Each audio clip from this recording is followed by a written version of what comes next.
오늘 말씀은 요한복음 4장 1절부터 26절의 말씀입니다. 예수님과 사마리아 여인의 만남에 관한 말씀입니다. 어제 3장의 말씀에 요한이 증언했습니다. 예수님은 하늘로부터 오신 이시고 만물 위에 계시며 하나님이 보내신 분이라고 했습니다. 예수님은 하나님의 말씀을 하시는 분이십니다. 하나님이 성령을 한없이 부어주시는 분이시고, 그리고 만물을 예수님의 손에 주셨습니다. 예수 그리스도를 믿는 자는 영생이 있다고 하신 줄 믿습니다. 오늘 말씀에 4장 1절에 예수께서 제자를 삼고 세례를 베푸신 것이 요한보다 많다는 것을 바리새인들이 들은 줄을 주께서 아십니다. 예수님의 관심은 제자 삼고 세례를 베푸시는 것이었습니다. 그러나 바리새인의 관심은 요한보다 예수님께 더 인기가 많이 몰리는 것에 마음이 불편했습니다. 세상에 더 관심이 많고 그리고 권력의 목적이 있었습니다. 예수님께서는 바리새인들의 관심과 마음과 믿음의 상태를 이미 다 아셨습니다. 저는 이 말씀을 묵상하면서 나의 관심은 무엇인가? 마음의 중심이 참 빛이시고 위로자이신 예수님의 제자가 되는 것, 성령 세례를 받고 마음이 평안하고 소망을 갖는 것, 여기에 관심을 더 둬야 되겠다라고 마음을 다짐하게 되었습니다. 3절에 보시면 예수님을 받아들이지 않는 유대 땅을 떠나십니다. 예수님께서는 다그치지 아니하시고 하나님의 뜻과 일을 이루어 드리기 위해서 인내하십니다. 때를 기다리는 예수님을 만날 수 있습니다. 능력이 있으시고 만물을 다스리시는 힘이 있으시지만 절제를 하시는 모습을 봅니다. 환영하지 않는 유대 땅, 여기에서 저는 나의 모습은 어떠한가? 예수님을 내 안에 환영하고 있는가? 이 말씀을 3절 말씀을 읽으면서 예수님 환영합니다. 예수님 환영합니다. 이 말을 제가 계속 읊조렸어요. 예수님 환영합니다. 하나님 앞에, 하나님 뜻 앞에 내 혈기와 욕정과 교만을 내려놓고 겸손히 예수 그리스도를 섬기면 깊은 은혜가 임할 줄 믿습니다. 유대 땅은 부유와 권력의 중심지였습니다. 세상의 기준과 탐욕이 가득했고, 그렇지만 안에는 복음 들을 마음의 밭이 되어 있지 않았습니다. 그것을 보시고 예수님이 떠나셨습니다. 그러나 갈릴리로 가셨습니다. 갈릴리는 유대 땅에 비해서 낙후되어 있고 어부들이 많고 하루를 근근히 벌어서 살아가는 사람들이 많았습니다. 그렇지만 이 갈릴리 땅에는 복음 받을 가난한 심령들, 행복을 예수님 안에서 복음을 듣고 찾는 사람들이 많았습니다. 그래서 예수님께서는 복음을 전하러 다시 가십니다. 갈릴리로 찾아가시는 거죠. 근데 4절에서 사마리아를 통과해야 하겠다. 사마리아는 북왕국의 수도였습니다. 아수르가 지배했을 때는 일부러 이방인들을 절반 넘게 이주를 시켜서 섞었습니다. 다른 이방인 종교를 들여와서 하나님을 믿지 못하도록 방해를 했습니다. 또 바벨론 시대 때 다시 포로 생활에서 돌아왔을 때 성전을 유대가 재건하게 됩니다. 근데 이 사마리아를 포함시키지 않습니다. 도움을 거절합니다. 그래서 유대와 사마리아 땅 사이에 적대감이 있고 이 북이스라엘을 사마리아는 그림심산에 자기들 마음대로 다시 성전을 세웁니다. 이스라엘의 성전이 허물어졌을 때도 서로 감정을 화해하지 않고 적개심이 커집니다. 유대의 랍비들은 사마리아인들은 무조건 부정하다. 그래서 같은 그릇도 사용하지 않았고 밥도 같이 먹지 않았습니다. 부정하다고 생각했죠. 유대인들이 사마리아를 이렇게 부정하게 생각했지만 예수님께서 복음을 전하고 하나님의 뜻을 펼치기 위해서는 이 사마리아 땅도 하나님의 자녀들임을 알았습니다. 그래서 이런 부정의 법도 세상의 법도 예수님의 사역에는 걸림돌이 되지 못합니다. 하나님의 계획이 중요하고 복음과 구원과 영생을 전하는 것이 중요하셨습니다. 모든 것을 품으시는 예수님을 만나게 됩니다. 내 모순과 상처투성인 몸, 이런 나에게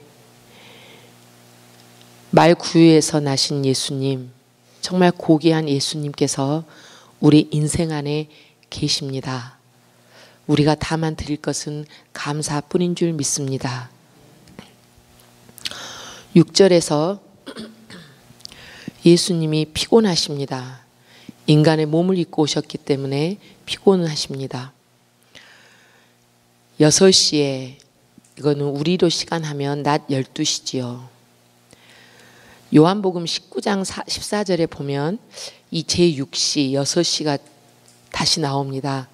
빌라도 앞에 유대인들이 십자가에 못 박으라.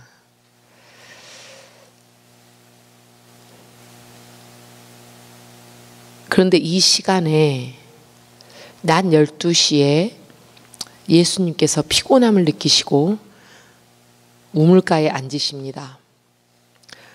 그리고 사마리아 여자에게 먼저 말을 건네고 물 달라고 하십니다.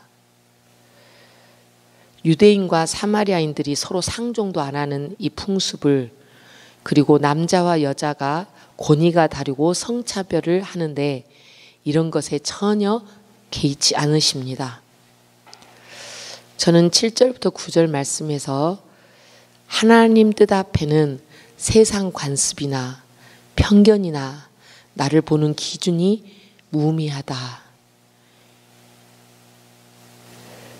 예수님 앞에 내가 하루 수십 번씩 죄를 되풀이하지만 모든 것을 품으시는 예수님 앞에서는 지치고 상한 영혼, 고개 들 수 없는 나를 품으시는 예수님을 만나게 되었습니다. 세상 편견과 소문에 상관없습니다. 예수님께서는 우리를 찾아오시고 먼저 다가오시는 예수님이십니다. 영접하기만 하면 나에게 영원한 생명, 영생을 선물로 주시는 줄 믿습니다. 10절에서 15절까지 사마리아 여자는 하나님의 선물 예수님을 알아보지 못합니다. 예수님의 말씀을 알아듣지 못합니다. 요한복음 3장에 나온 니고데모가 거듭난다는 것을 처음에 이해하지 못했던 것과 비슷합니다. 인간의 방법, 인간의 기준으로 묻습니다. 우물을 어떻게 뜹니까? 그릇이 없는데. 또 육신의 갈증 해소, 배고픔을 해소하는 데만 마음이 있습니다. 다시 목마르고 배고플 것에만 관심이 있었습니다. 예수님을 모르니 이스라엘의 가장 큰 조상 야곱과 예수님을 비교합니다.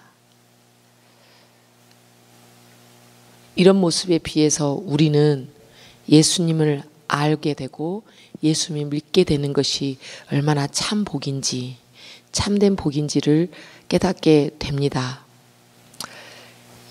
야곱의 우물, 이것과 다르게 예수님은 영생의 물, 생명수를 주시기 위해서 오신 줄 믿습니다. 예수 그리스도 안에 있으면 14절 오늘 말씀하신 것처럼 내가 주는 물을 마시는 자는 영원히 목마르지 아니하리니 내가 주는 물은 그 속에서 영생하도록 솟아나는 샘물이 되리라. 요한복음 7장에서도 그랬고 예레미야 2장에서도 그랬고 생수의 근원이신 하나님,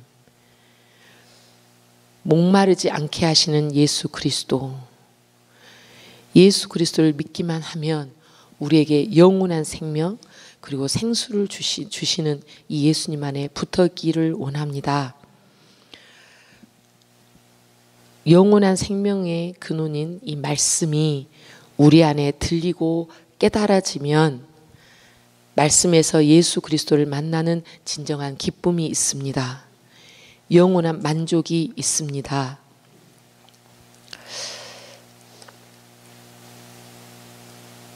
예수님께서 이 사마리아 여인이 이해하지 못하니까 16절에 보시면 사마리아 여자의 이해하는 수준으로 내려가십니다. 일상생활을 물으십니다. 남편이 없고 남편이 5이 있었는데 남편이 없다라고 말씀하십니다. 사마리아 여자는 자기만 아는 사생활을 속속들이 아는 예수님을 보고 이제는 더 이상 선생이 아니고 선지자라고 부릅니다. 20절에서 24절까지 예수님이 말씀하시죠. 예배 장소가 문제가 아니고 그림신산에서 예배를 드리는지 예루살렘 성전에서 예배를 드리는지 이것이 중요한 것이 아니라고 말씀하십니다. 인간들이 서로 옳다고 따지는 것이 아무 의미가 없다라고 하십니다. 형식과 외관이 중요한 것이 아니고 예수 그리스도를 진정으로 내 주인으로 구주로 모시는 것이 중요하다고 하십니다. 우리는 예배의 중심에 예수 그리스도를 모시고 하나님 아버지와 친밀하며 하나님의 사랑을 듬뿍 받는 그런 진정한 예배자가 되라고 말씀하십니다. 영과 진리로 예배드리는 자, 온 마음과 정성을 다해서 예배드리는 자, 그런 사람을 하나님께서 찾으십니다.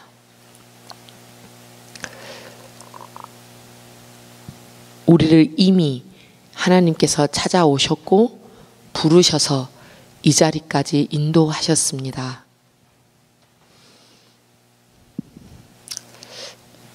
25절에서 26절을 보시면 사마리아 여자가 예수님과 대화하면서 칭호가 바뀝니다. 예수님을 부르는 이름이 바뀝니다. 9절에서는 유대인이라고 했고 11절에서는 주여 했지만 이 말은 영어로 하면 sir 해가지고 누구누구님 부르는 존칭어입니다. 선생님 뭐 누구누구 씨 하듯이 존칭어입니다. 19절에서는 선지자로 바뀌었습니다. 그러나 25절에서는 메시아 곧 그리스도를 언급을 합니다. 27절 이하 내일 말씀에서는 그리스도이심을 믿고 물동이를 버려두고 온 동네에 간증하러 갑니다. 예수 그리스도를 만나는 은혜, 구속자를 만나는 은혜, 이 은혜가 오늘 우리에게 내리는 은혜입니다. 하나님의 생각과 인간의 생각은 다릅니다.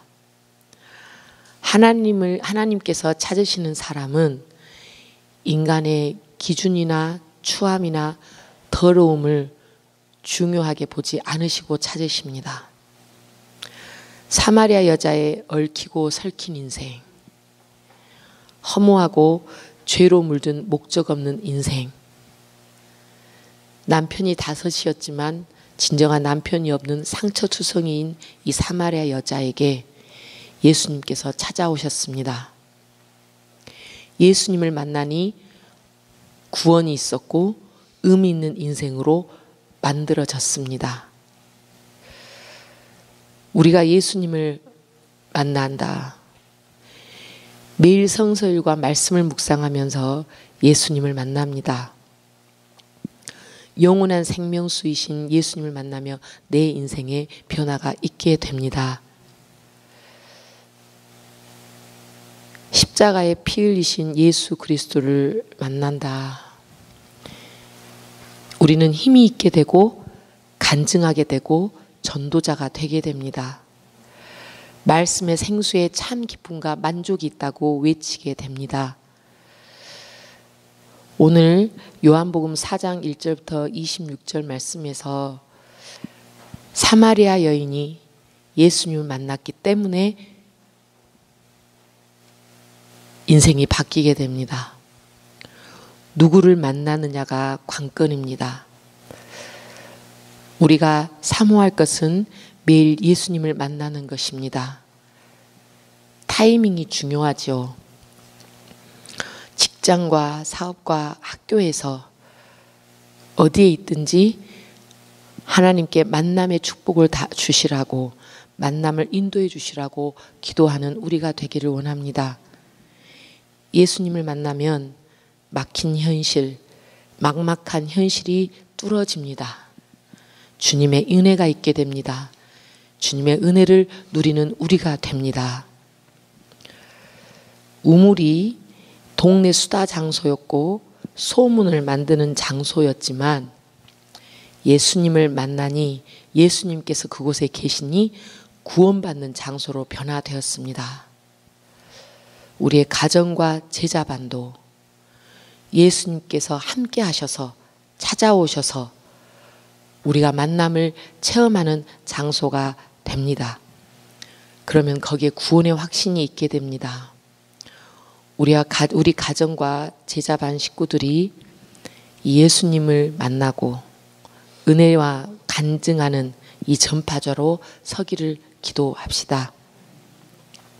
우리와 우리 남편과 아내와 자녀들이 이 믿음의 삶을 살게 해달라고, 그리고 매일 예수님을 만나는 삶을 살게 해달라고 기도하겠습니다.